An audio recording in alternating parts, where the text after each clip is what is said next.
முதல்ல என்னை இங்கே அழைத்து போட்டதுக்கு ரொம்ப நன்றி. உங்களுக்கு எல்லாத்துக்கும் நன்றியை சொல்லிக்கிறேன். இங்கே சொல்கிறது எல்லாம் உண்மைதான், நான் அதெல்லாம் ஒன்றும் மறுக்கப்படலை. பட்டு தீவிரவாதிகள் பிரச்சனையினால தான் இந்த ஒரு சில பேர், ஒரு 10 பேர் இருக்கிற இடத்துல ஒருத்தர் சண்டை போடும் போது அந்த மாதிரி நினைக்கிறாருடைய, மற்ற மாதிரிலாம் அப்படிலாம் கிடையாது. நாங்கள் வந்து எல்லாருமே உங்களுடைய சார்ந்து தான் இருக்கிறது, நெருங்கிய உறவோடு தான் இருக்கும். இன்னைக்கு என்னுடைய நண்பர்கள் வந்து, நான் 96ல் சின்ன கடையில் வந்து எல்லாரோடையும் பழகினேன். 96லேருந்து பழகினேன். அதுக்கு முன்னாடி நான் சின்ன பையன். அப்போ இருந்து இப்போ வரைக்கும் ரம்ஜானுக்கு நான் எந்த ஊரில் இருந்தாலும் என்னையை தேடி பிரியாணி வரும். அது எவ்வளவு ஒரு பெரிய சந்தோஷமாக இருக்குது தெரியுமா? அது நாசர் குடும்பம், அவங்க சோலா ஹோட்டல், பசீர் கிளாஸ் ஹவுஸு, பேட்டா, அவங்க ஃபேமிலி என்னோட இருப்பார். என் ஃப்ரெண்டு சலீம், இவங்கெல்லாம் நம்ம அப்படித்தான் இருக்கோம். அது ஒரு சில பேர்கள் வந்து அவங்களுடைய சுயநலத்துக்காண்டி எல்லாருமே பண்ணுவாங்க ஒழிய, பலகீனம் வரும்போது யாருமே ஜாதியவும் மதத்தையும் இழுப்பாங்க ஒழிய, மற்ற காரணமாக எனக்கு தெரியல. ஒரு இண்டிவிஜுவலாக ஒருத்தரோட மோதல்னு நினைக்கும் போது தைரியம் என்ன, நீ யாரு அப்படின்னு. அப்போ உங்களுக்கு எனக்கும் பிரச்சனைன்னு வைங்களேன், அந்த பிரச்சனை நீங்கள் யாரு நான் யாருன்னு தான் போதும்.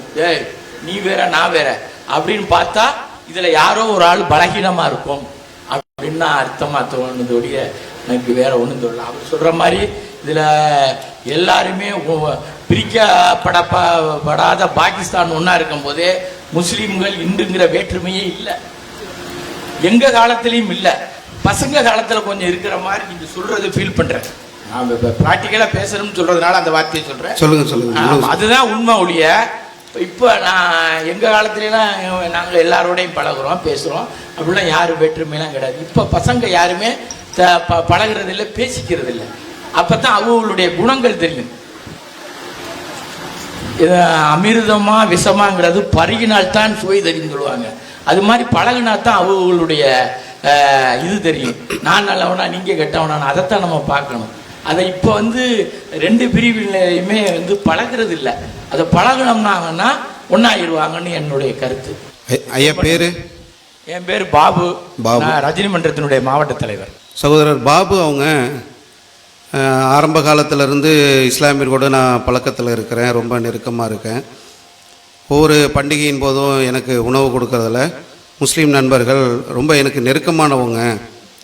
அடுத்த தலைமுறைக்கு ஒரு கேப்பு உழுற மாதிரியான ஒரு சூழல் இருக்குது, அதை கவனிக்க வேண்டிய ஒன்று தான் என்று சொல்லியிருக்கிறாங்க.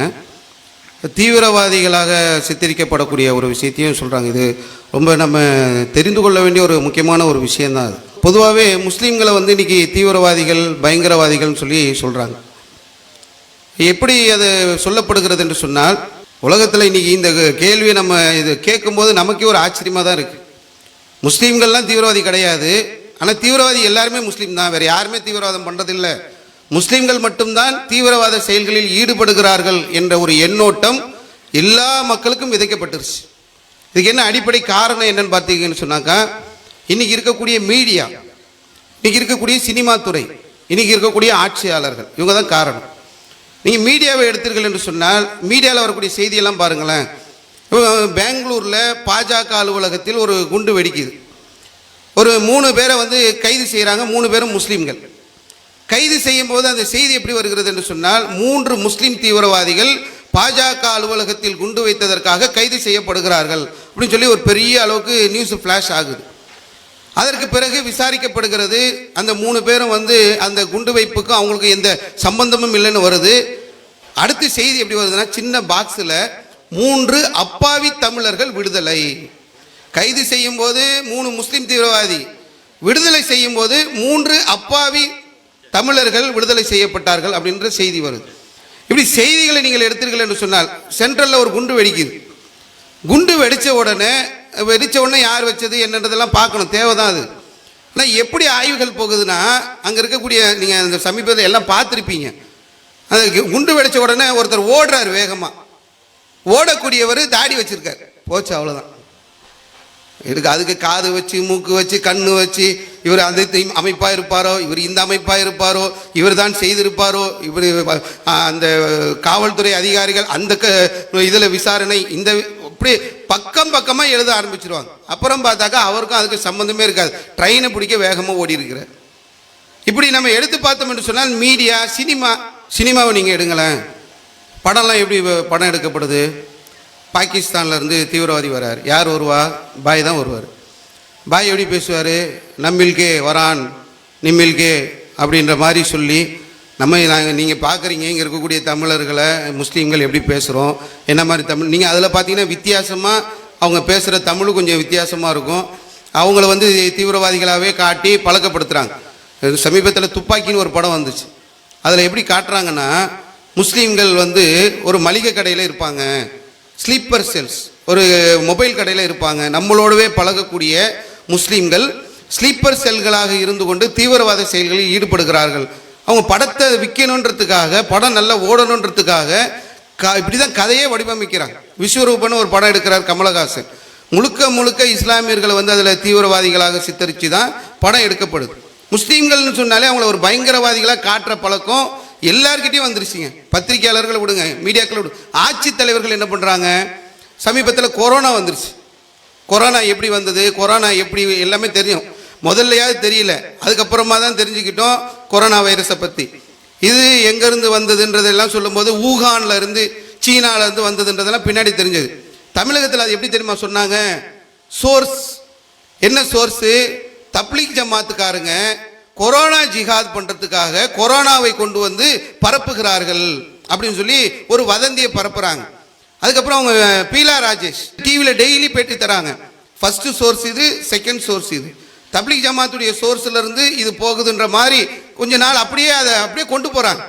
முஸ்லீம்களை வந்து இந்த கொரோனா ஜிஹாது, கொரோனான்றது ஒரு நோய், அது ஒரு வைரஸ்ஸு, அது பரவுறத அதை வந்து ஜிஹாதுன்னு அதுக்கு ஒரு பேரை கொடுத்து அது போகுதுன்னாங்க. அதுக்கப்புறம் பார்த்தா இந்த தப்லீக் ஜமாத்துக்காரங்களுடைய பிளாஸ்மாவை எடுத்து தான் அந்த நோய் அவங்களுக்கு முதல்ல தாக்கப்பட்டதுனால அதில் எந்த யார் குணமாகறாங்களோ அவங்களுடைய பிளாஸ்மாவை எடுத்து அவர்களுக்கு வைத்தால் குணமாகும் என்பதனால எல்லா தப்லீக் ஜமாத்துக்காரங்களையும் தேட ஆரம்பித்தாங்க. அந்த பிளாஸ்மா வேணும், பிளாஸ்மா வேணும், அப்படி மாறுச்சு. அந்த தப்லீக் ஜமாத்து மாநாடு வந்து நடந்த அதே நேரத்தில் தான் நமஸ்தே ட்ரம்ப் வராரு. வெளிநாட்டிலேருந்து எதுக்கு வந்தார் ட்ரம்ப்பு? கொரோனாவை பரப்புறதுக்கு வந்தாரா? எத்தனை அமெரிக்கர்கள் வந்தாங்க அந்த நேரங்களில், பெரிய நிகழ்ச்சி. அது தப்லீக் ஜமாத்தை மட்டும் பிரபலமாக அங்கேருந்து சோர்ஸு போச்சுன்னாங்க. இந்த நமஸ்தே ட்ரம்ப்லேருந்து ஒரு சோர்ஸும் பேசப்படலை.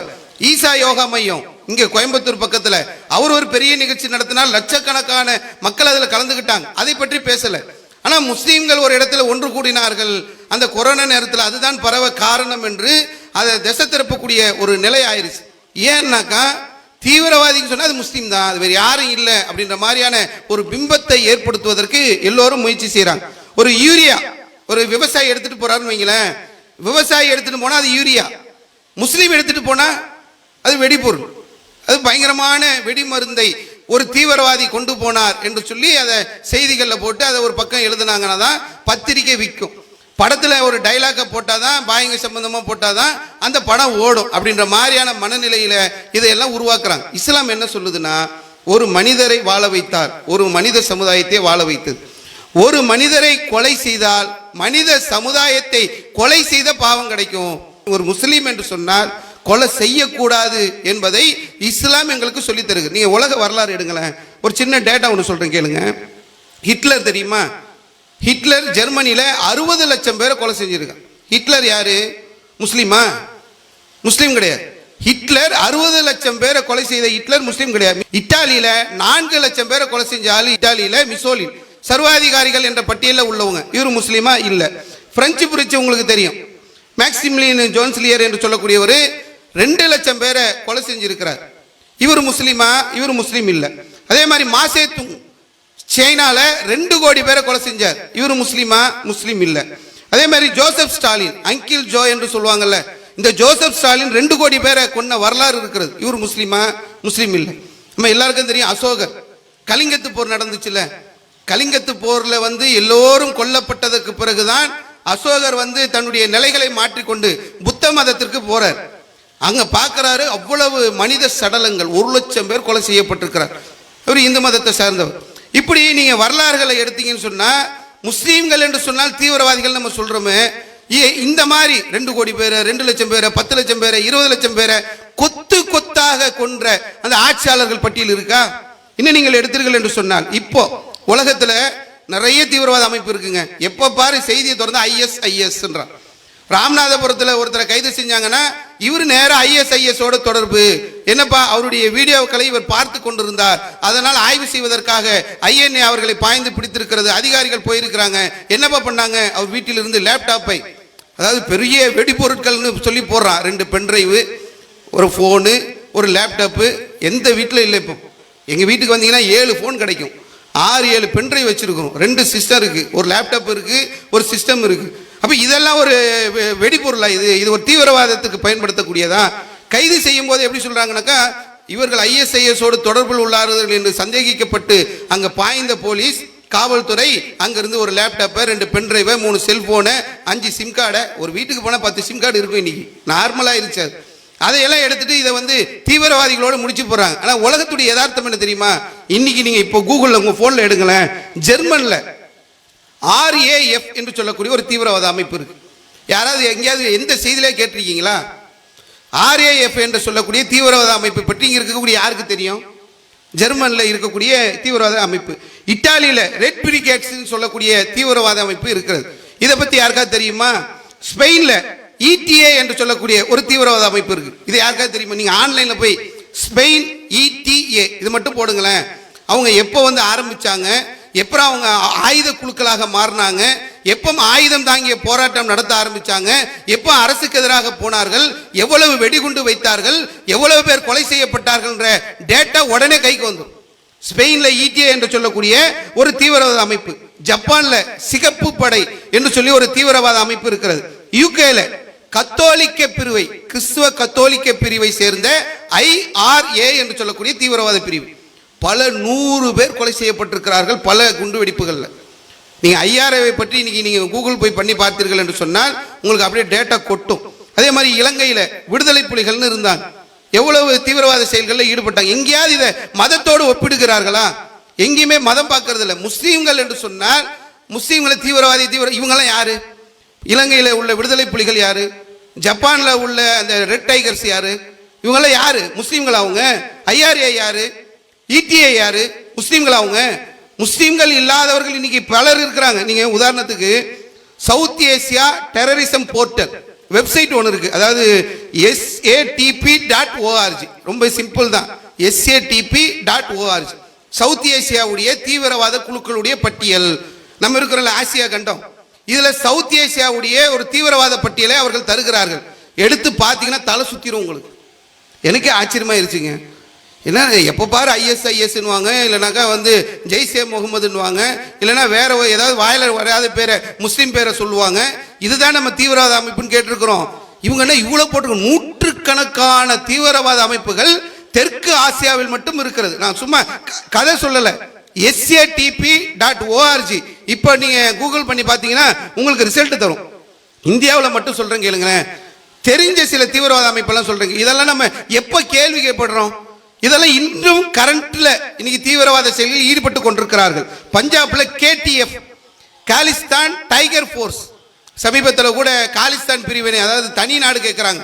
பஞ்சாப்ல தனி நாடு வேண்டும் என்ற ஒரு கோரிக்கையை வைத்து அங்க ஆயுதம் தாங்கி குழுக்கள் செயல்படுகிறார்கள். இங்க இருந்து தலைவர்களாக இருந்தவங்க எல்லாம் இன்னைக்கு UKல போய் தஞ்சம் புகுந்துட்டாங்க. அங்க இருந்து கைது செய்யணும், அவங்கள கூட்டிட்டு வரணும்னு சொல்லி ஒரு போராட்டம் நடக்கிறது.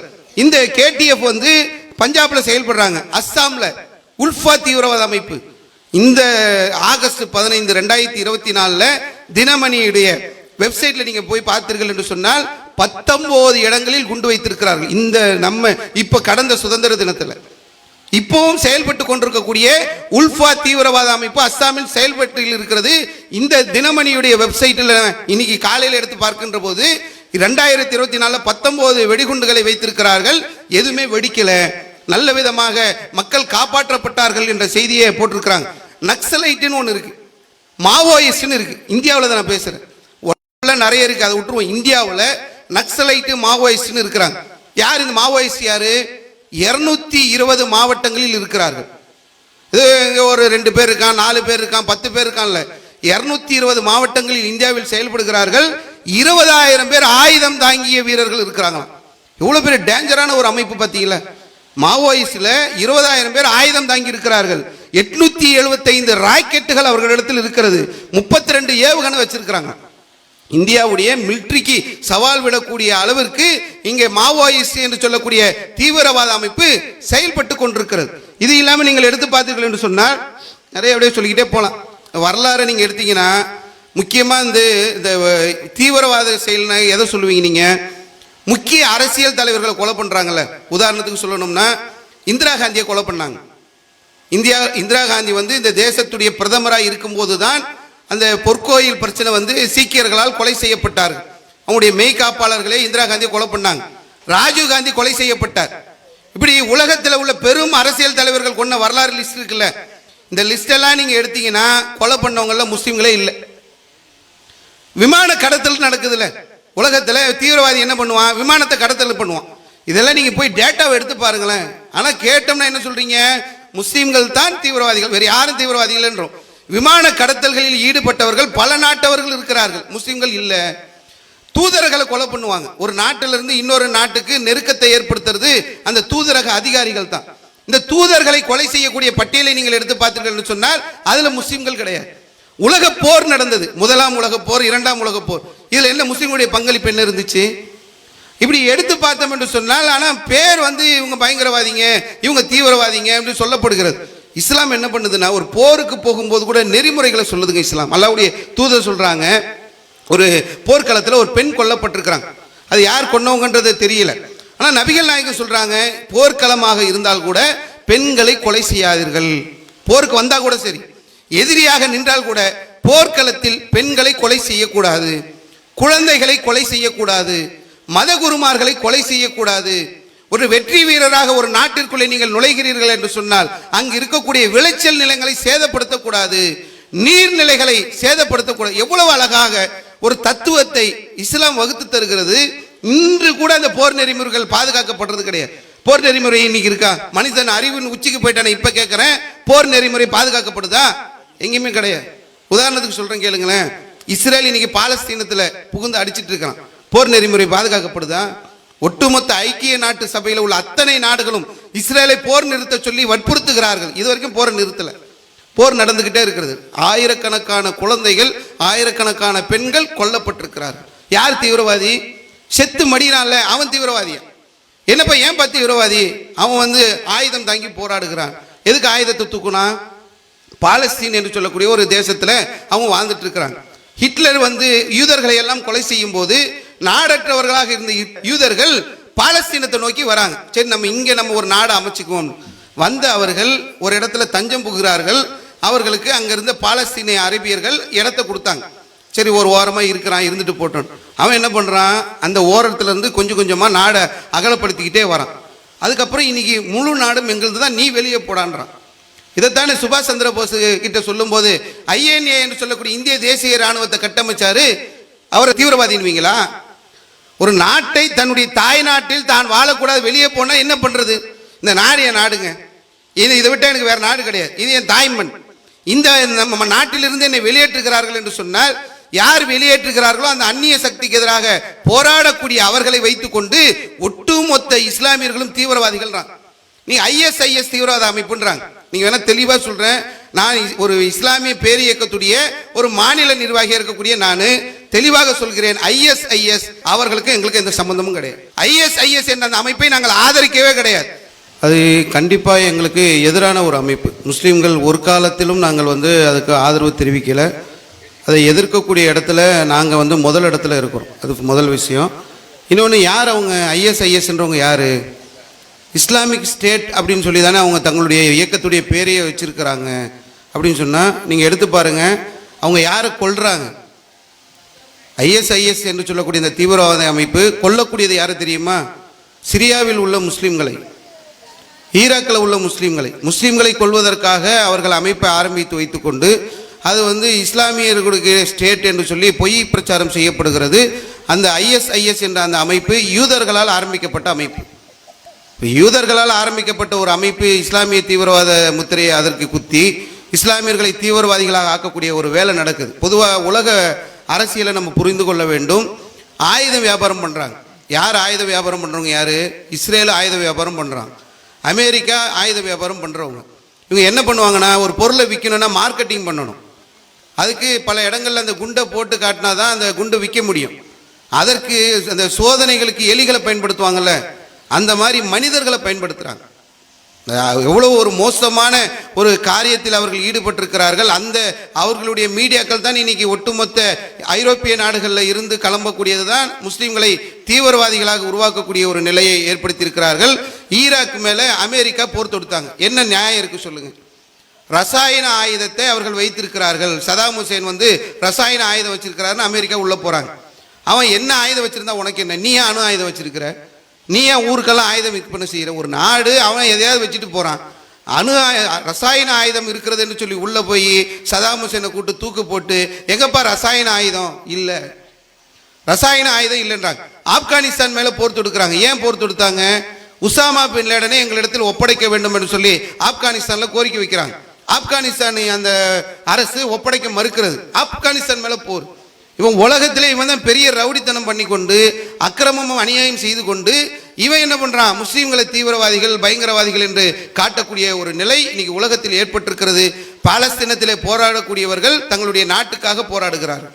பல இடங்களில் இருக்கக்கூடிய அந்த போராட்டங்கள் என்பது இஸ்லாமியர்களுக்கும் அதற்கும் சம்பந்தம் இல்லை. ஆனால் இஸ்லாமிய முத்திரை குத்தப்படுகிறது. ISIS தீவிரவாத அமைப்புக்கும் எங்களுக்கு எந்த சம்பந்தம்? நாங்கள் இங்கே வந்து அடித்து துரத்துவோம் ISIS. தௌஹீத் ஜமாத் நாங்கள் சொல்கிறோம், ISIS-ஐ இந்தியாவில் நாங்கள் அனுமதிக்க மாட்டோம். அதை விரட்டுவதற்கு முதல் ஆளாக நாங்கள் நிற்போம். எங்களுக்கும் அதுக்கும் சம்பந்தமே இல்லை. இஸ்லாத்திற்கும் அதற்கும் சம்பந்தம் இல்லை.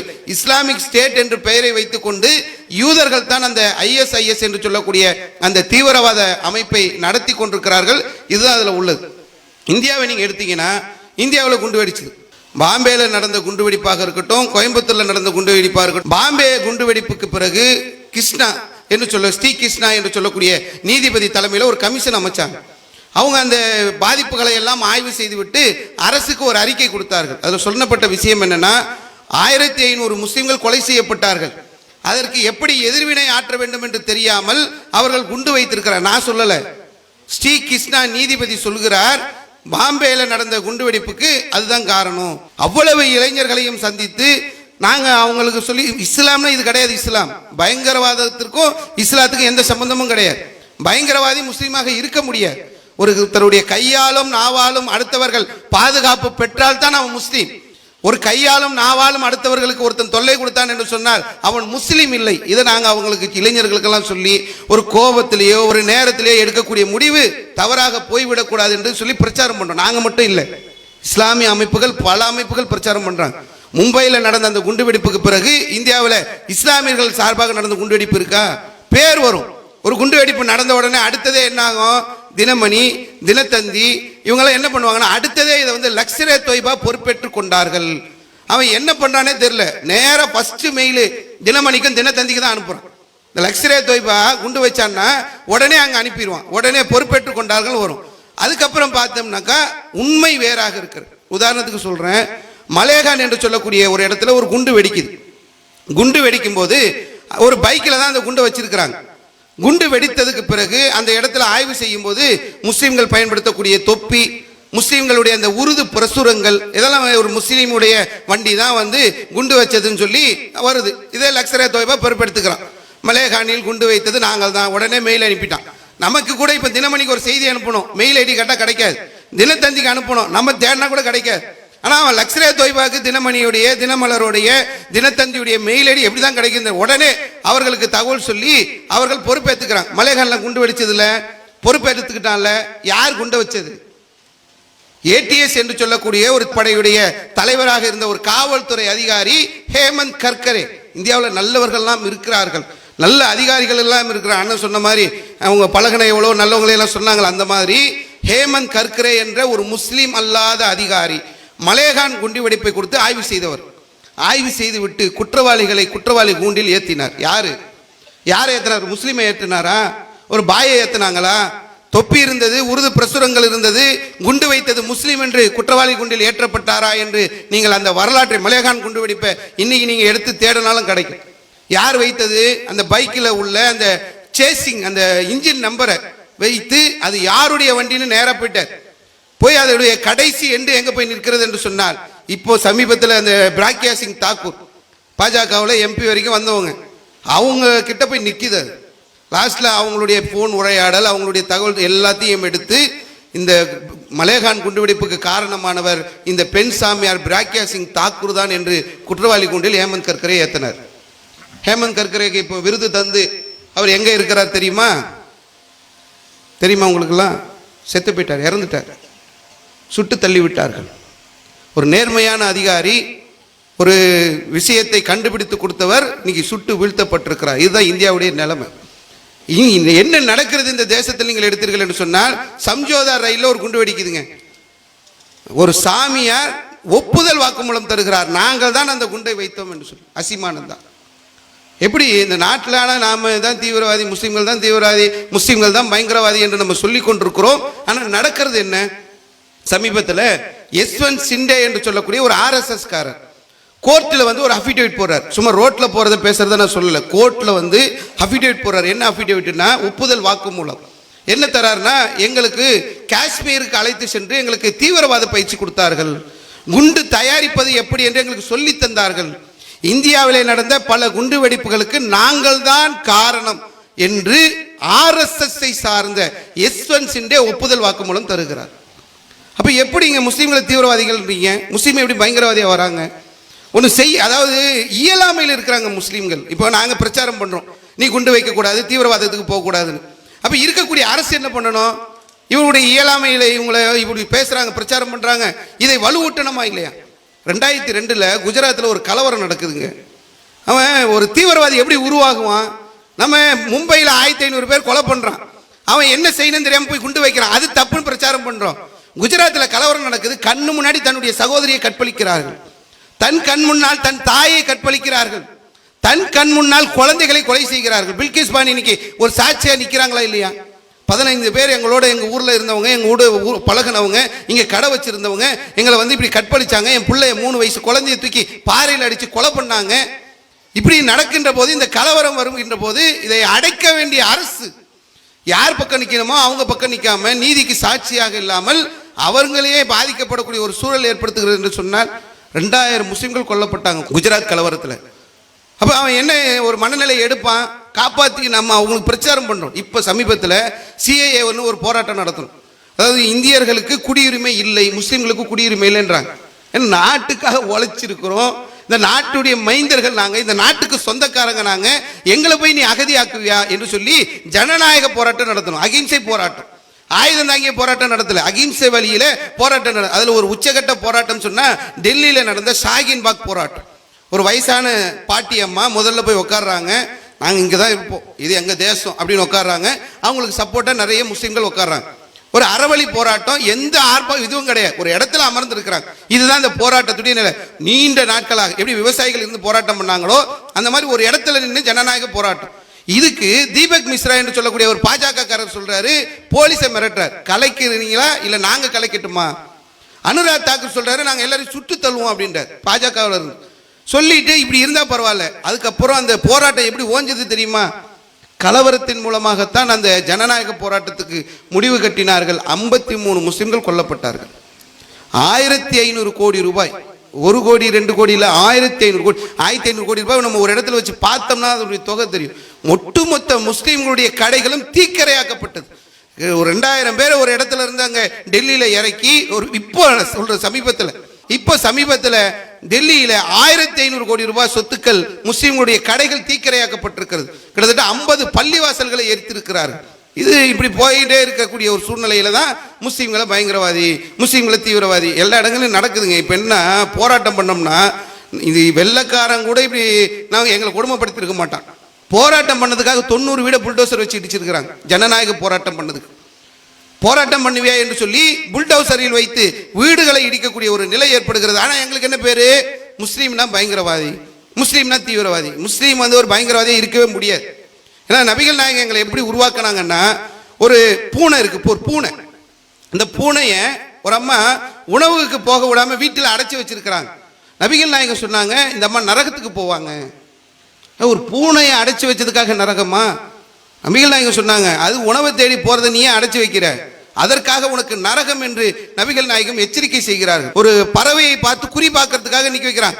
இந்த ஆப்பிள் வச்சு குறி பார்ப்பாங்களா, அந்த மாதிரி பறவையை வைத்து பறவையில படாம குறி பார்க்கறதுக்காக அம்பு எய்தும் போது நபிகள் நாயகம் கண்டிக்கிறாங்க. குறி வைக்கிறதுக்கு என்ன ஒரு உயிரினம் உனக்கு கிடைச்சதா, ஒரு பறவை தான் கிடைத்ததா, அதை நீ குறி வைக்கிறதுக்காக நீ பயன்படுத்தக்கூடாது என்று சொல்லி நபிகள் நாயகம் நம்மளை கண்டிக்கிறாங்க. அதிகமான சுமைகளை ஒரு விலங்கின் மீது ஏற்றுவதை நபிகள் நாயகம் கண்டிச்சிருக்கிறாங்க. அப்போ ஒரு விலங்கு என்று சொன்னால் கூட நாங்க அந்த ஹலால் பண்ணுவோம், உணவுக்காக அறுப்போம்ல, அது கூட எப்படி இருக்கணும், அந்த ஒரு செகண்ட் தான், அந்த ஒரு செகண்டிலே அது வந்து அறுக்கப்பட வேண்டும். வேதனையை அந்த விலங்கு உணரக்கூடாது என்பதற்காக கூர்மையான ஆயுதத்தை நீங்கள் பயன்படுத்த வேண்டும் என்று வழிகாட்டுதலை நபிகள் நாயகம் கொடுத்திருக்கிறாங்க. இப்போ இவ்வளவு அழகாக ஒரு போர் நெறிமுறை எப்படி இருக்க வேண்டும், ஒரு மனிதன் எப்படி வாழ வேண்டும், ஒருத்தரோடு எப்படி பழக வேண்டும், அந்த வெறுப்பு சிந்தனைகளை எல்லாம் கலைந்து மனித நேயத்தை அதிகமாக போதிச்சாங்க. மனித நேயம் இருக்கிறதுனால தான் பல சம்பவங்கள் அப்படியே பட்டியல் போட்டுக்கிட்டே போகலாம். இப்போ சமீபத்தில் கொரோனா வந்ததுங்க. கொரோனாவில் எப்படின்னா, ஒரு வெளிநாட்டிலேருந்து கணவர் வராரு, வீட்டுக்குள்ள அந்த அம்மா உள்ள விட மாட்டேங்கிறாங்க. வீடியோலாம் பார்த்துருப்பீங்க. அப்படியே வெளிநாட்டுக்குன்றாங்க. கொரோனா அப்படி பயத்தை ஏற்படுத்திச்சு. ஒரு புருஷன் கூட வந்து சேர மாட்டேன்னாங்க. ஒரு தந்தை இறந்திருக்கிறார், மகன் அந்த ஜனாசாவை தொட்டு அந்த சடலத்தை கொண்டு போய் அடக்கம் செய்ய பயப்படுறார். தாய் இறந்திருக்கிறாங்க, தாயை கொண்டு போய் அடக்கம் செய்ய அந்த மகன் பயப்படுகிறார். ஒரு டாக்டர் இறந்துட்டாருங்க சென்னையில, எடுத்துட்டு போய் அடக்கம் பண்ண போறாங்க. ஒரே சண்டை, எங்க இதுல வந்து இந்த இடத்துல வந்து நீங்க அடக்கம் பண்ணக்கூடாது, எடுத்துட்டு போங்கன்றாங்க. அவர் கொரோனால இறந்தவர் என்பதற்காக ஒரு இடத்துல ஒரு இறந்தவர்களை அடக்கக்கூடிய இடத்துல அடக்கக்கூடாது என்று பிரச்சனை பண்ணாங்க. இப்படி இருக்கக்கூடிய அந்த நேரத்தில் அறிவிப்பு போட்டமா இல்லை, உங்களுடைய சடலங்களை அடக்குவதற்கு நாங்கள் தயாராக இருக்கிறோம், நீங்க எங்களை அணுகுங்க. எல்லாரும் அணுகுனாங்க. காவல்துறை அதிகாரிகள் அணுகுனாங்க, மாவட்ட ஆட்சியர் அணுகுனாங்க, எத்தனையோ அரசியல் தலைவர் அணுகுனாங்க, எத்தனையோ எங்களுடைய தொப்புள்குடைய உறவுகள் பாய் வாங்க அடக்கம் பண்ணுங்க. அவங்க சொந்த இந்த தந்தைக்கு செய்யறது கூட பயந்து அந்த நேரத்தில் நாங்கள் மனித நேயத்தோடு அதை வந்து அடக்கிறதுக்கு வந்தோம்னா என்ன காரணம், எங்களுக்கு இஸ்லாம் அதை சொல்லி தருகிறது. இஸ்லாம் எங்களை அப்படிதான் எங்களை பயிற்றுவித்திருக்கிறது. சென்னையில் அந்த ஊர்ல இருந்து எல்லாம் வெளியே போறாங்க. சென்னையே வெள்ளத்தில் மூழ்கி இருக்கிறது 2015. சென்னையில் வந்து வாழக்கூடிய நிலை இல்லை என்று சொல்லி பலர் ஊரை விட்டு வெளியே வராங்க. அந்த நேரத்தில் வெளியூர்ல இருக்கக்கூடிய எங்களுடைய சகோதரர்கள் நாங்க சென்னைக்கு அழைச்சோம், வாங்க இங்க இருக்கக்கூடிய மக்களுக்கு நம்ம உதவி செய்ய வேண்டும் என்று சொல்லி. இராணுவம் வருவதற்கு முன்னாடி, காவல்துறை வருவதற்கு முன்னாடி, தீயணைப்புத்துறை வருவதற்கு முன்னாடி, அதிரடி படையினர் வருவதற்கு முன்னாடி உள்ளே சென்று பாதிக்கப்பட்ட மக்களை சந்தித்து இறந்த சடலங்களில் முதலில் வெளியே கொண்டு வந்தவர்கள் முஸ்லிம்கள். எவ்வளவு பெரிய அநியாயம், எவ்வளவு பெரிய அக்கிரமம் வந்து இந்த தேசத்தில் நடக்குதுன்னு பாருங்க. இவ்வளவு செய்யக்கூடிய முஸ்லிம்களை தான் இன்னைக்கு வந்து தீவிரவாதிகள் பயங்கர. இனி அந்த சென்னை வெள்ளத்துலலாம் பாய்மார்கள் எங்களுடைய தாய்மார்கள், நாங்கள் எங்களுடைய நேரடி உதவியை பார்த்தாங்கல்ல. சில தெருக்களில் போனீங்கன்னா உள்ளெல்லாம் போகலாம் முடியாது, இவ்வளோ தொலைவு சாக்கடை தண்ணி நிற்கும், அவங்களால வெளியவும் வர முடியல. சில வீட்டில் ஆண்கள் இல்லை, குழந்தைகள் மட்டும் இருக்கு. பால் பாக்கெட் எப்போ வரும் என்று காத்திருப்பாங்க. 2 நாள் ஆனாலும் எப்படியும் பாய்மார்கள் வருவார்கள் என்று அவர்கள் காத்திருந்தார்கள். அவங்களை சந்திச்சு நாங்கள் கொடுத்துருக்குறோம் பாக்கெட்டு, அந்த பால் பாக்கெட்டு, பிரெட்டு, உணவு. அசைவ உணவு இல்லாமல் சைவ உணவு கொண்டு போவோம். இருக்கிறவங்க யாரும் தெரியாது, அவங்க எதை சாப்பிடுவாங்கன்னு தெரியாது என்று சொல்லி பிரிஞ்சின்னு சொல்லக்கூடிய அந்த சைவ உணவை தயாரித்து ஒவ்வொரு வீடுகளுக்காக கொண்டு போய் விநியோகம் செய்யக்கூடிய ஒரு வேலையை வந்து நாங்கள் செஞ்சிருக்கிறோம். ஆனாலும் எங்கள் பேர் என்ன, தீவிரவாதி. இது சித்தரிக்கப்படுது. இது முதல்ல புரிஞ்சுக்கணும். நம்ம வாழக்கூடிய இந்த தேசத்தில் பிரித்தாளக்கூடிய சூழ்ச்சியின் அடிப்படையில் முஸ்லீம்களை வந்து ஒரு பயங்கரவாதிகளாக, தீவிரவாதிகளாக காட்ட வேண்டும் என்று ஆட்சியாளர்கள் நினைக்கிறார்கள். பத்திரிகையாளர்கள் நினைக்கிறான், சினிமா துறையினர் நினைக்கிறான், ஆட்சியாளர்களும் நினைக்கிறார்கள். ஒரு வரலாறு சொல்றேன். காந்தி இருந்தார்ல, காந்தியை சுட்டது யாரு? கோட்சே. எல்லாருக்குமே தெரியும். கோட்சே கையில் என்ன தெரியுமா எழுதியிருந்தான்? இஸ்மாயில். ஏன் இஸ்மாயில் எழுதின காரணம் என்ன? முஸ்லீம் ஒருவர் காந்தியை சுட்டு விட்டார் என்று சொன்னால் இந்துக்கள் முஸ்லீம்களை நோக்கி திரும்புவார்கள், இந்துக்களும் முஸ்லீம்களும் அடித்துக் கொள்வார்கள். இதை அவங்க எதிர்பார்த்தாங்க. அதுதான் பாகிஸ்தான் பிரிவினைக்கு காரணமாக. பாகிஸ்தானை ஜின்னா பிரிச்சுட்டு போயிட்டாருன்னு. பாகிஸ்தான் பிரியறதுக்கு முன்னாடி இந்த தேசத்துல எவ்வளவு கலவரம் நடந்திருக்கிறது தெரியுமா? எவ்வளவு பாதிப்பை இந்த தேசம் சந்தித்திருக்கிறது தெரியுமா? இந்த பாதிப்புகளை எல்லாம் எதற்காக வந்தது? யார் இந்த மத துவேஷத்தை ஊட்டியது என்று நம்ம எடுத்து பார்த்தோம் என்று சொன்னால் இந்த சதி செய்யக்கூடிய சில சக்திகள் இருக்கிறது. அந்த சக்திகள் நீங்களும் நானே இன்னைக்கு அண்ணன் தம்பியா, மாமா மச்சானா, பெரியப்பா சித்தப்பாவா இப்படி பழகிட்டு இருக்கிறோம் என்று சொன்னால் இதிலையும் ஊடுருவி உங்களுக்கும் எங்களுக்கும் மத்தியிலே பிரச்சனையை பாயா அவன் அப்படிதான் அப்படின்ற மாதிரியான ஒரு மனநிலையை போடுவதற்கு அவர்கள் கையில் வைத்திருக்கக்கூடிய அந்த ஆயுதம் தான் இவங்க தீவிரவாதி, இவங்க பயங்கரவாதி என்று சொல்லக்கூடிய அந்த விஷயம். அவங்க தான் பல இடங்களில் குண்டு வைத்திருக்கிறார்கள் என்பதை அவர்களுடைய ஊழியராக இருந்த யஸ்வந்த் சிண்டே கோர்ட்டில் வந்து ஒப்புதல் வாக்குமூலம் தந்திருக்கிறார். பயங்கரவாதத்திற்கும் இஸ்லாத்திற்கும் முனை அளவு கூட சம்பந்தம் இல்லை.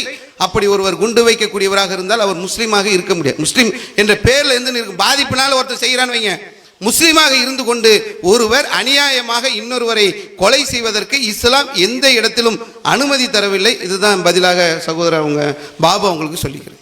அல்லாஹு அக்பர், அல்லாஹு அக்பர்.